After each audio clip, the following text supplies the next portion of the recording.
मेरो घर चाहिँ पर्वत जिल्ला कुसुम नगरपालिका वार्ड नम्बर 1 पाङमा पर्छ। हजुर। यहाँ कसरी आइपुग्नु भयो हाम्रो यहाँ मलाई चाहिँ पहिला त हल्का चाहिँ दिशा गर्ने ठाउँमा अलिक समस्या थोरै मासु पलास त अनुभव त हुन्थ्यो, त्यस्तो अप्ठ्यारो थिएन। 3 दिन पहिलाबाट रगत आउन थाल्यो दिशा गर्दा, बिहान पनि रगत आउने, हल्का दिशा गर्दा, अनि भोलिपल्ट पनि दिने एकपटक दिशा आउने, अनि फेरि अन्तिममा पनि खने, सुरुमा पनि दुख्दै नदुख्ने दुख्नु नदुख्ने, अनि त्यो भएर अनि त्यसपछि अनि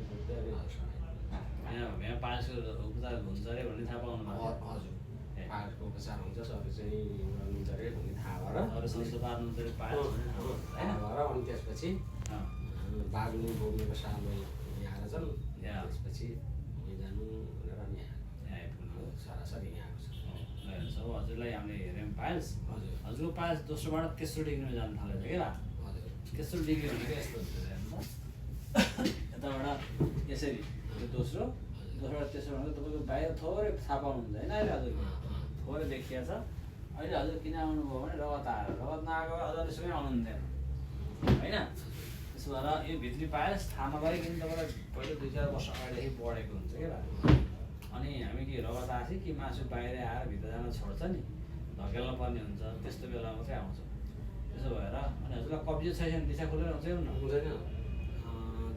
कहिले एकदम फुल्ने, कहिले चाहिँ एकदम थोरै भइरहेको, धेरै पटक हुने, 2-3 पटक दिशाहरू यति बेला त नि दिशाहरू आएको नि हो, दिशा थोरै आउने, अनि त्यसपछि रगत आउने त्यस्तो भयो। अब हजुरको भित्र दोस्रोदेखि तेस्रो डिग्रीमा चाहिँ पायल्स बढेर ठुलो भएको छ। त्यसो भएर त्यसको राम्रैसँग उपचार गर्नुपर्छ होइन?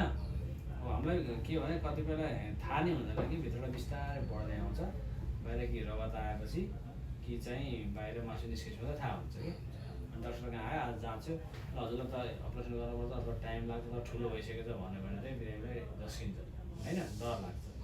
त्यसो भएर अब यो दोस्रो यो भित्री पासको कामै यही हो कि बाहिरी पास ठ्याक्क बाहिर देखिन्छ, छाम्दा थाहा हुन्छ, भित्रको यहाँ भित्रबाट पलाउँदै आउँछ, अनि बाहिर चाहिँ रगत आएपछि थाहा हुन्छ होइन? अहिले हजुरको 3 दिन भयो रगत आएको होइन? ल अब हामी तपाईँको उपचार गर्छौँ, चिन्ता मान्नु पर्दैन, ठिक हुन्छ। सागसब्जीहरू धेरै खाने, पानीहरू धेरै खानुपर्छ है। अनि चिसो छ त्यो थाइरोइडको औषधि खानु मैले, थाइरोइड छ हजुर लगेदेखि चिसो छिटो लाग्छ होइन? चिसो एकदम छिटो लाग्छ। यति बेला चाहिँ मरिचको रुगा हो कि ला, अनि मरिचहरू चाहिँ एकदम बढेको, मरिचको रातो चियामा मरिच धेरै खानु हुन्न, अदुवा पनि धेरै खानु हुन्न, भइसकेपछि खसीको मासु धेरै खानु हुन्न, चिया कफी धेरै खानु हुन्न। गर्मीले गर्दाखेरि त्यसलाई अलिक धक्का दिन्छ र रगत आउँछ क्या फुटेर। चिसो लाग्यो भने मरिचको पानी खाँदै गर्नु भयो होइन? त्यो न्यू हो, त्यो चाहिँ न्यू हो, त्यो बढिसकेको भएर त्यो धक्का दिएर प्रेसर दिएर फुटेको अहिले चाहिँ। तर मरिचले नि पायल्स बनाएको होइन है। हामीले के बुझ्नु भनौँ भने मरिच खाएको मलाई पायल्स हो भन्ने बुझ्नु भयो। हजुरको 10 वर्षदेखि अगाडिदेखि थियो यो पायल्स। अहिले मरिच खाँदा अदुवा खाँदा त्यसको इन्टेन्सिटी अलि हाई हुन्छ र त्यसले प्रेसर दिन्छ र अनि त्यो पातलो भएको छाला हुन्छ, त्यो फुट्ने मात्रै हो है। त्यसो त्यो हाम्रो छोरीभित्र बनाउनु मिल्छ मिल्छ। त्यसो गरौँ, हजुरलाई निको हुन्छ है त। नमस्ते।